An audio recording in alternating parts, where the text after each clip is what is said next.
radar worked. You need to understand radar, you ask? Well, this video is all about that. Wow, that's really helpful. Let's get into it. So, the first part about radar. Radar is a wondrous tool that was invented in the early times. I believe, just popping up on my script here, it was, in fact, being used in World War II.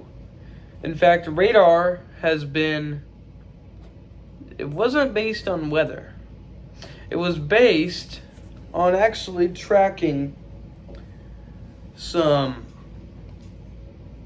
well, if you've seen sci-fi movies, you have seen those kind of radars. And it has based on those type of radars before the actual weather radar, or as they call it, Doppler radar these days. So how it all started was, during World War II, they were developing a radar system to detect low-flying aircraft in the local area that may pose a threat to a U.S. city. And while they were doing that, they also noticed that the rain and the clouds would always interfere with that radar. You would always see kind of specks of clouds and everything across the radar screen. And it would be weird. It would look like just kind of a staticky glitch. But no, it was not a glitch. It was actually the electric fields bouncing off of the clouds and all the storms and coming back to the base. And that's actually how our weather radar does work here. So you should see a diagram appear to the side of the screen. Inside this radar, you can see that you're just seeing a spinning satellite right now to the side of your screen. See this spinning satellite? That's what's inside the dome. So if you ever look at a weather radar or a Doppler radar, it will usually just be a dome that's on a big stand. Inside that dome is a high performance, top of the line satellite. That satellite rotates around. That's why they call it the Doppler radar, because it rotates inside the whole thing. And then as it rotates, it's sending out signals and receiving them at the same time. And all those signals will go all around, receding all around the radar, and they will go bouncing out. They will go far, far away until they hit something. If they don't hit something within the range and they don't come back, well, that's just saying that it's clear skies. And that's why there's nothing that appears in that area. But if it does bounce off something and it comes back, that signal will come back. And not only that, but the satellite is also tracking how far the signals go before they bounce back. And how it does that is it measures how much voltage is left in that same signal, I believe. And then it goes way out, distances, and has a distance part of it on the map. It starts ranging that distance and it marks it out on radar. So now you know how it works, mostly. Let's go ahead and check out why we understand this here at the meteorology industry. And you may have seen a radar before. You may have seen, like, for instance, you may have seen and so, like, here's a substitute phone. You may have seen your radar on, say, maybe like a phone or something. So I have this phone right here, pretty casual. I can do everything on it. It's dead right now, but I mean, just imagine this. You're looking at the phone screen. You're going on maybe 10, 11, maybe channel 8. Who knows?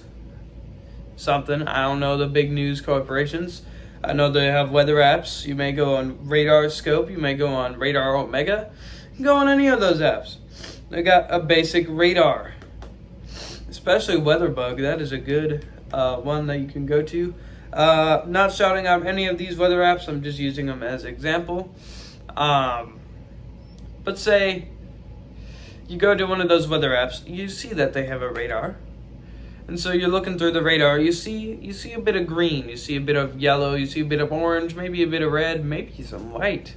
Who knows? And you think, I don't understand this at all. That's what we're going to get into.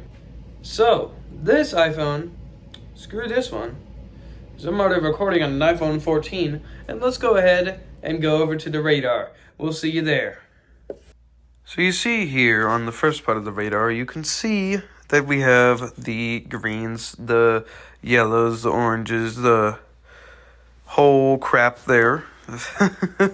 Anyway, so this is called reflectivity radar. And what you're seeing is the intensity of the rain in the storm. This does not mean the severity, this means the intensity of rain. So you can see it goes from some light reds to some reds, maybe back down to greens a bit there. But then that's really all for this. Now you can't really say from this that this is severity, like, oh man, it's really tornadoing over in Bemidji over there or something. I don't know how to pronounce that, so that's the best I'm going to do. But yeah, you can't just say something like that. If you really want to tell from other things, you would have to go and you would have to use something called velocity radar. And velocity radar tracks wind speeds, and that's also what they use to track tornadoes too. Green being going towards, and red meaning going away. Well, let me go ahead and get that for you. So on your velocity radar, you see the greens, reds, and purples. Purples mean, so the purple would mean that it's out of range, and the red means that it's going away, and the green means going towards. And you can see here, just where you see that, if you see this couple right here, that is where you can see rotation in the couple. Basically, that couple, where it looks like it's both coupling, is also where we can see that there's both red and green there. So that also means that it's going towards and away, and also is kind of making a little circle shape, so we know that it's rotating.